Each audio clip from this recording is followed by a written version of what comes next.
Oi, turma do livro As Mais Belas Parábolas de Todos os Tempos, volume 1, Alexandre Rangel. Caminho único. Certo dia, um bezerro precisou atravessar uma floresta virgem para voltar a seu pasto. Sendo um animal irracional, abriu uma trilha tortuosa, cheia de curvas, subindo e descendo colinas.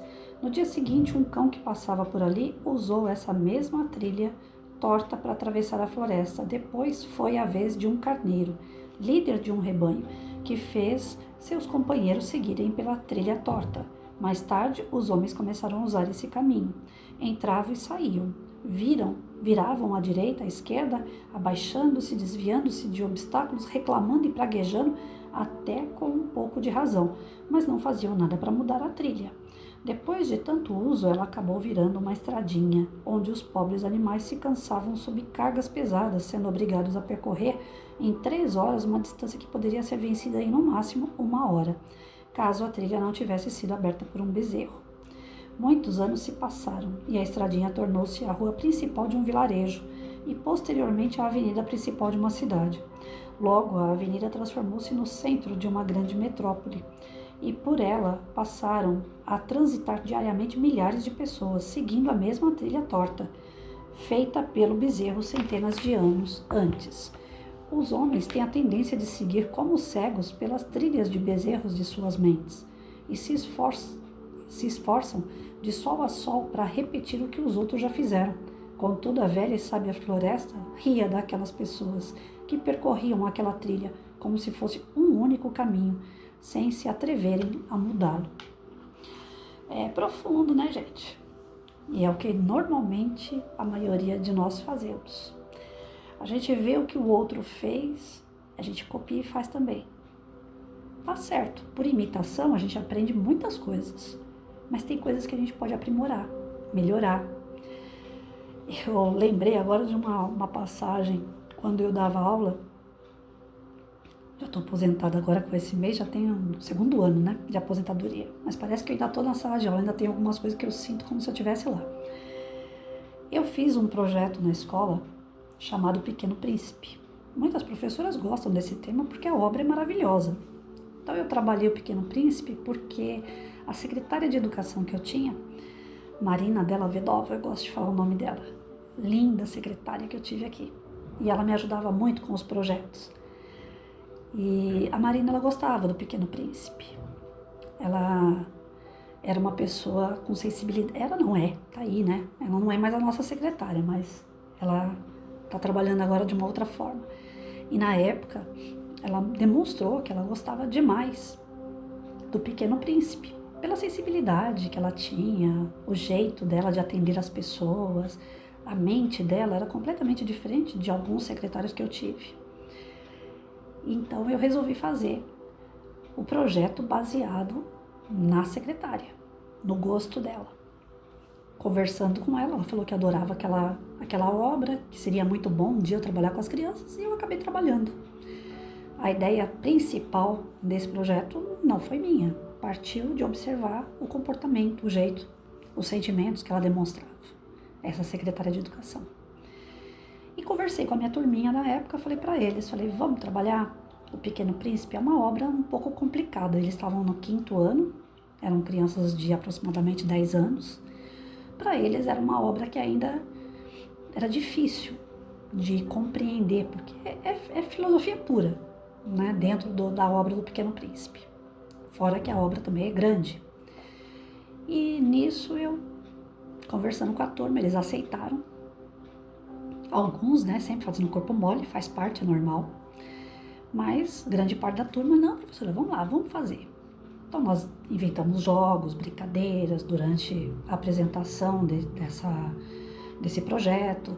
Nós fizemos música, teatro, desenvolvemos uma série de atividades com dinâmicas, tudo pautado no Pequeno Príncipe. Além da leitura, gramática, ortografia, tudo que a gente pode trabalhar em português diante da obra, pontuação, né, situações, problemas envolvendo o Pequeno Príncipe, né, dentro do contexto da questão de distância, né, de um planeta para o outro. Também dava para trabalhar a geografia, questão do sistema solar, de planetas novos, se tem vida ou não tem vida fora da Terra. E assim a gente foi destrinchando todo o projeto. Não vou lembrar de tudo agora, mas todas as disciplinas dava para ser trabalhado o Pequeno Príncipe. Então eu desenvolvi todas as disciplinas dentro do conteúdo que eu tinha que trabalhar naquele semestre. Foi um projeto de 6 meses, envolvendo parcerias. Eu trazia pessoas para fazer palestra referente a profissões, porque lá no Pequeno Príncipe tem as profissões diferentes, né, de pessoas que estão em cada planeta.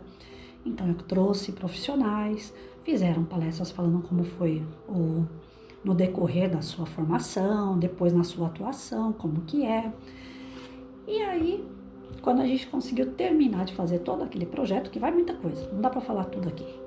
Depois que a gente fez todo aquele projeto fechadinho, eu trouxe os participantes do projeto, as pessoas que fizeram palestras e a secretária de educação, para a gente fazer uma homenagem para essas pessoas. Aquelas músicas, teatro, dança que a gente trabalhou no decorrer do projeto eram apresentadas àquelas pessoas. Foi simplesmente lindo. Todo mundo chorando, aquela coisa toda, porque é pura emoção. Trabalhar com o Pequeno Príncipe é pura emoção.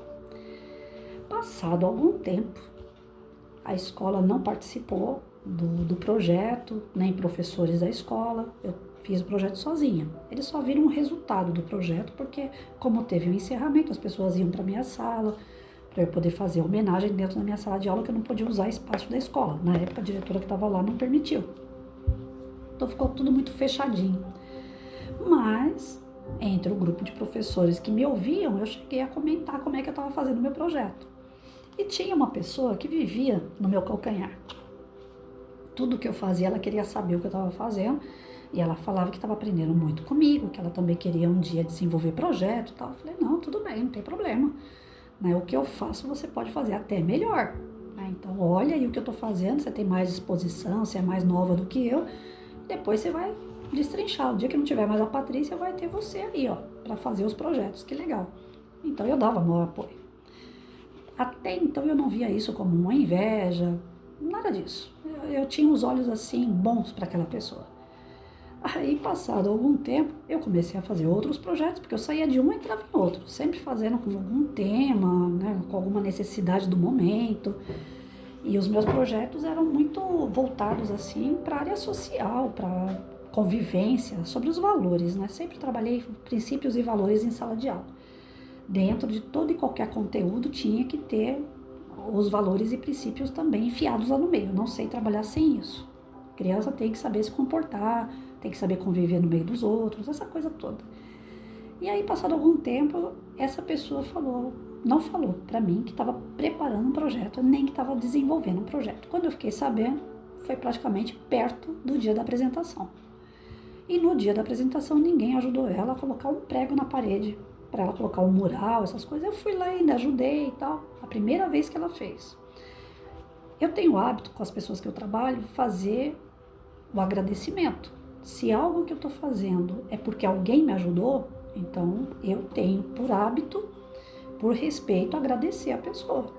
Se é lá na frente, num dia de homenagem, eu tenho que agradecer na frente de todo mundo, eu faço. Se for no dia a dia, também faço. Não tenho mal nenhum com isso. A gente tem que ter humildade de saber que a gente não faz tudo sozinho. Pois é, no dia do encerramento do projeto dela, ela, para minha surpresa, Pequeno Príncipe. Eu nem sabia que era isso daí. Ela fez lembrancinha, ela fez todo o negócio de EVA, fez um monte de coisa de florir. E eu já não gosto disso. Eu já gosto que as crianças façam e que os parceiros, os amigos vejam o que as crianças fizeram. Fiz telas uma vez, que a criançada pintou tudo com guache. Ficaram algumas bonitas, outras não. Fiz uma exposição de telas, mas a criança, eu não gosto de fazer nada no lugar da criança, porque o que eu sei é meu. Eu não estou ali para ganhar nota, eu não estou ali para me desenvolver, eu estou ali para ajudar. Então a criança é que tem que fazer e as pessoas têm que ver as coisas que a criança faz. Uma vez uma diretora até falou para mim assim, nossa, sua sala parece uma favela, porque eu pegava aqueles papel pardo e mandava a criançada fazer cartaz um atrás do outro. E eles faziam com erro de ortografia, eles faziam com desenho feio, pintava feio, até eles irem pegando o jeito nesses rascunhos a fazer uma coisa mais bonita. Agora, se eu faço pela criança, a criança não vai aprender nunca. Então, algumas vezes aparecia, inclusive, trabalhos feios em dia de encerramento de projeto. Foi o que a criança fez. Para mim, tá lindo, tá ótimo. É processo. Não vai ficar daquele jeito pro resto da vida. Um dia vai melhorar. E aí, no dia que ela fez o encerramento de projeto dela, ela chamou só os pais, não teve ninguém que participou. E dali em diante, eu falei, né? Ela tá vendo o jeito que eu tô trabalhando, ela tá copiando, que bom. Só que ela fez aquele projeto daquele jeito, depois ela fez de novo, igual, depois ela fez de novo, igual, e assim foi. Ou seja, ela não ampliou a visão dentro do projeto, e sempre o mesmo tema, Pequeno Príncipe. Então, essa história aqui me fez lembrar dessa pessoa. Eu abri o caminho, né? E ela veio atrás. Só que em vez dela ir melhorando os caminhos, achando outras brechas, fazendo outras ruas, não, a pessoa ficou ali, parada, no Pequeno Príncipe a vida inteira. Isso acontece demais dentro da escola, gente. Ninguém pode fazer nada que sobressai, que alguém vai copiar. Mas se for para copiar e melhorar, tá valendo. Copiar e continuar sempre na mesma, porque não tem criatividade, porque não tem um conhecimento, porque não vai buscar esse conhecimento, está engessado e engesse as turmas que vêm com ela. Então, dentro do magistério, dentro do quadro da educação, existe um monte de pessoas que ficam seguindo trilhas, que dão muitas voltas, porém elas esquecem que podem fazer novas trilhas, fazer uma inovação dentro da escola. Eu ganhei o concurso de professora inovadora uma vez, pelo Instituto Tadeu José de Moraes, o Diário de Suzano. Quando eu ganhei, eu não lembro se foi primeiro, segundo ou terceiro lugar. Lá só tinha 3 lugares, e às vezes eu pegava o primeiro, às vezes eu pegava o segundo, às vezes eu pegava o terceiro. Então agora eu não vou lembrar que lugar que eu peguei, mas eu peguei. Como professora inovadora. Vocês acham que uma professora de Itaquaquecetuba merece ser inovadora?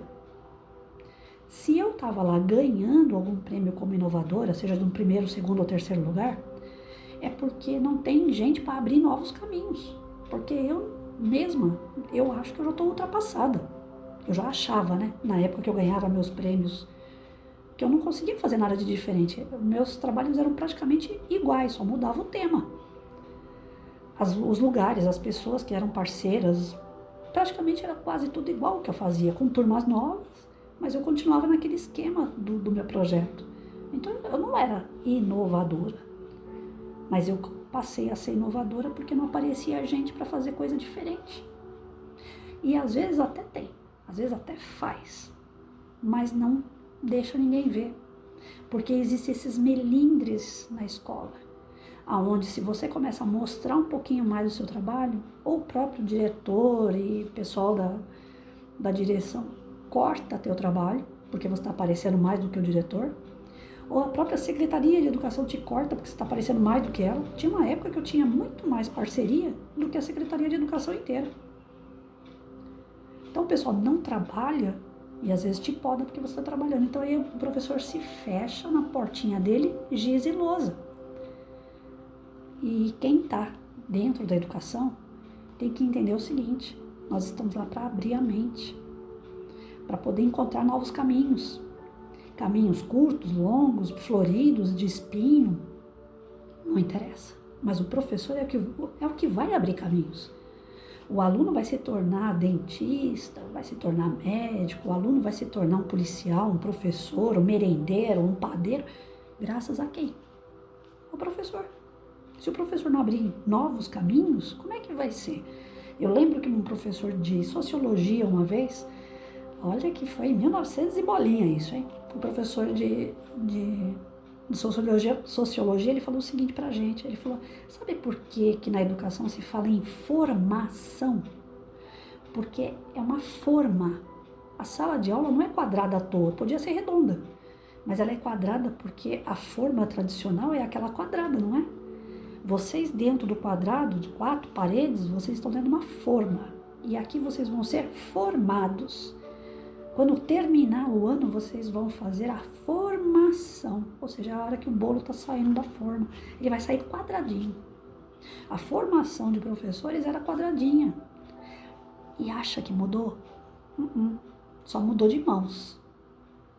Se antes o governo era de militares, era mais rígido, agora está na mão do quê? de comunista, que também é ditador, só que é um ditador que sorri, que ganha todo mundo na conversa.